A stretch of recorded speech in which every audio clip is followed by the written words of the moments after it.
जय माता रानी की नमस्कार प्रिय भक्तजनों। आज मैं लेकर आई हूँ दुर्गा सप्तमी अध्याय नंबर 9 और 10। माता रानी की कृपा आप सभी भक्तजनों पर सदैव सदा बनी रहे। प्रिय भक्तजनों, इसी कामना के साथ हम सब मिलकर आज के दिन ये अध्याय सुनते हैं, इन अध्यायों का रसपान करते हैं। आज आप सुनेंगे दुर्गा सप्तमी अध्याय नंबर 9 और 10। श्री दुर्गा सप्तमी अध्याय नंबर 9 अध्याय निशुंभ वध। राजा ने कहा कि हे ऋषिराज, आपने रक्त बीज के वध से संबंध रखने वाला वृत्तांत मुझे सुनाइए। अब मैं रक्त बीज के मरने के पश्चात क्रोध में भरे हुए शुंभ और निशुंभ ने जो किया था वह सुनना चाहता हूँ आपसे। तब महर्षि मेघा ने इस प्रकार बोले, राजन, रक्त बीज के मारे जाने पर शुंभ और निशुंभ को बड़ा क्रोध आता है। वह अपनी बड़ी सेना लेकर सर्वनाश होते हुए देखकर निशुंभ देवी पर आक्रमण करने लगता है, दौड़ता है। उसके साथ ही बहुत से बड़े बड़े असुर देवी को मारने के लिए दौड़ते हैं। महापराक्रमी शुंभ अपनी सेना सहित चंडिका को मारने के लिए बड़ा फिर शुंभ और निशुंभ का देवी ने घोर युद्ध चला। वह दोनों असुर इस प्रकार देवी पर बाण फेंकते रहे जैसे कि मेघा से कोई बादल वर्षा मेघा वर्षा कर रहे हो। उन लोगों के चलाए हुए इन बाणों को देवी ने अपने बाणों से काट डाला। अपने शस्त्रों की वर्षा से उन दोनों दैत्यों को चोट पहुंचाई। शुंभ ने तीक्ष्ण तलवार और चमकती हुई ढाल लेकर देवी की तरफ बड़ा सिंह पर आक्रमण कर दिया। अपने वाहन को चोट पहुंचती हुई देखकर देवी ने अपने श्रम नाम के बाण से निशुंभ की तलवार और ढाल को काट दिया। और ढाल कट जाने पर शुंभ निशुंभ ने अपनी दिव्य शक्ति से प्रहार किया। अपने चक्कर से फिर उसके 2 टुकड़े कर दिए।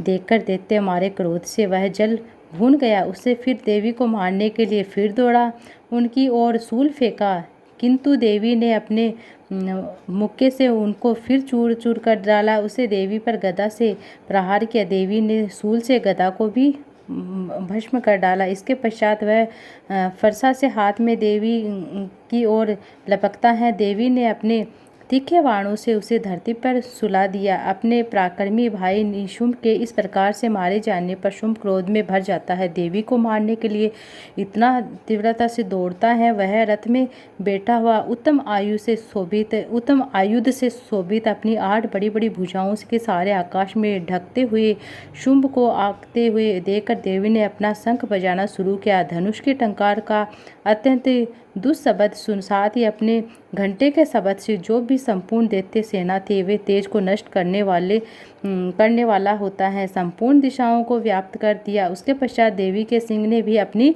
दहाड़ से इसे सुनकर बड़े बड़े बलवान का मदचूर कर दिया। आकाश, पृथ्वी और 10 दिशाओं को पूरी तरह पूरित कर दिया। आकाश में छलकर काली को अपने दोनों हाथों और दांतों को पृथ्वी पर पटक, फिर ऐसा करने पर ऐसा भयानक शब्द सुना जिससे कि उसने पहले के सारे शब्द शांत हो गए। इसके पश्चात शिव दूती ने असुरों के लिए महाभयंकर उत्पन्न करने वाला अट्टहास किया। उसे सुनकर सब दैत्य थर थर कांपने लगे और बड़ा क्रोध हुआ। फिर अंबिका ने उन्हें अरे दुष्ट खड़ा रहे। आकाश से सभी देवता यह भी जय जय बोल रहे हैं। शुंभ ने वहां आकर ज्वाला से युक्त एक अत्यंत भयंकर शक्ति छोड़ी, जिसे देखकर देवी ने भी अपनी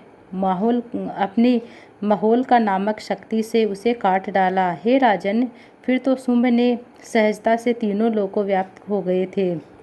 इस तरह से उसकी प्रतिध्वनि से ऐसा घोर शब्द सुनकर जिससे इससे पहले सभी शब्दों को जीत लिया हो। शुंभ के छोड़े हुए बाणों को देवी के छोड़े हुए बाणों को शुंभ ने अपने बाणों से काट कर सैकड़ों हजारों सैकड़ों बादलों जैसे छूर कर देते हैं बदल दिया। इसके बाद अब देवी चंडिका ने क्रोध भरकर शुंभ को त्रिशूल से मारा। वह मूर्छित होकर पृथ्वी पर गिर पड़ा। तब उसकी मूर्छा दूर हुई तो वह धनुष लेकर आया और अपने बाणों से देवी काली तथा सिंह को घायल कर दिया। फिर उस राक्षस ने 100 हज भुजाएं धारण की, चक्र आदि आयुध से देवी और आच्छादित कर दिया। अब भगवती दुर्गा ने कुपित होकर अपने बाणों से उन चक्रों तथा बाणों को काट डाला।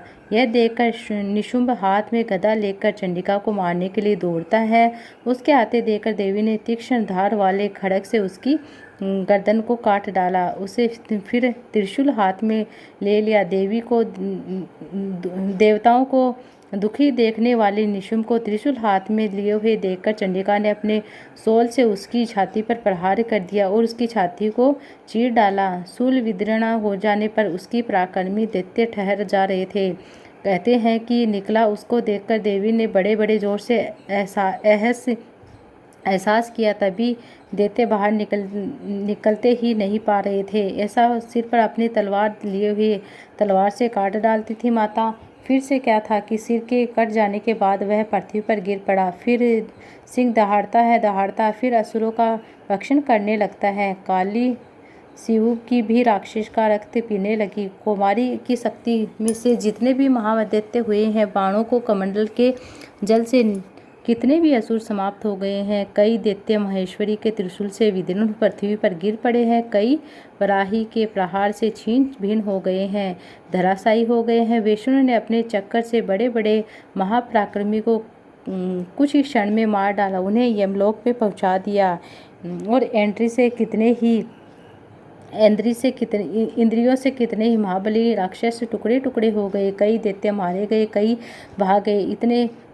कितने ही काली शिवदूती और सिंह ने भक्षण कर लिए। और दुर्गा सप्तमी अध्याय नंबर शुंभ और निशुंभ वाद विवाद। महर्षि मेघा के कहा जाना कि हे राजन, अपने प्यारे भाई को मरा हुआ देखकर, सेना को नष्ट हुए देखकर क्रोध में भरकर दैत्य राज शुंभ कहने लगते हैं कि दुष्ट दुर्गे, अहंकार से गर्व मत कर, क्योंकि तू दूसरों के बल पर लड़ रही है। अब देवी ने कहा कि हे दुष्ट, देख, मैं अकेली ही लड़ रही हूँ। इस संसार में मेरे सिवा दूसरा कौन दिख रहा है तेरे को? ये सब मेरी ही शक्तियाँ हैं। ये देखकर सब मुझ में ही प्रविष्ट हो रहे हैं। इसके बाद ब्राह्मणी आदि सभी देवियां उस देवी के शरीर से प्रविष्ट होकर देवी अकेली रह गई। तभी देवी ने कहा, मैं अपनी ऐश्वर्य शक्ति से अनेक रूपों में तथा उपस्थित हुई हूँ। तब उन सभी रूपों को मैंने समेट लिया है। अब अकेली ही तुमसे लड़ूंगी, तुम भी यहीं ठहर जाओ। महर्षि मेघा ने कहा कि अब देवताओं तथा राक्षसों के देखते ही देखते शुंभ में तथा देवी में भयंकर युद्ध हुआ और अंबिका देवी ने सैकड़ों अस्त्र शस्त्र छोड़े। उधर दैत्य ने भी भयंकर अस्त्र शस्त्र से प्रहार किया। देवी के छोड़े हुए सैकड़ों अस्त्र शस्त्र दैत्य से अपने अस्त्रों द्वारा काट डाले। इसी प्रकार शत्रु ने जो अस्त्र छोड़े, देवी ने अपनी भयंकर हुंकार के द्वारा ही काट दिया। दैत्य ने जब सैकड़ों बारंबार देवी की ओर बाण छोड़े, देवी को ढक लिया था। उसने क्रोध के भरकर देवी ने अपने बाणों से उसका धनुष नष्ट कर दिया था। धनुष कट जाने पर दैत्य अब शक्ति चलाई नहीं जाते, लेकिन देवी ने उसे भी काट कर फेंक दिया था। फिर वह दैत्येंद्र चमकती हुई ढाल लेकर देवी की ओर बढ़ता है, दौड़ता है, किंतु जब देवी के पास पहुंचा तो उसे अपने तीक्ष्ण बाणों से उसकी चमकने वाली ढाल को भी मां ने काट दिया। अब दैत्येंद्र घोड़े भी मर गए, अब रथ टूट गए, सारथी मारा गया। अब वह भयंकर मुगदर देवी पर आक्रमण करने के लिए दौड़ता है, किंतु देवी ने अपने तीक्ष्ण बाणों से उसे मुगदर को ही काट डाला। इस तरह दैत्य ने क्रोध से भरकर देवी की छाती में बड़े जोर से एक मुक्का मारा। दैत्य ने जब देवी को मुक्का मारा तो देवी ने उसकी छाती में जोर भी एक थप्पड़ मारा। थप्पड़ खाकर वह पहले तो दैत्य पृथ्वी पर गिर पड़ा, किंतु तुरंत ही वह उठ खड़ा हुआ। फिर वह देवी को पकड़कर आकाश की ओर उछला और वहां पर फिर जाकर देवी में उसे दैत्य में भयंकर युद्ध हुआ और युद्ध ऋषियों तथा देवताओं को भी आश्चर्य में डालने वाला था। देवी आकाश में दैत्य के साथ बहुत ही देर तक युद्ध करती रही। फिर देवी ने उसे आकाश में घुमाकर देखते देखते पृथ्वी पर पटक दिया।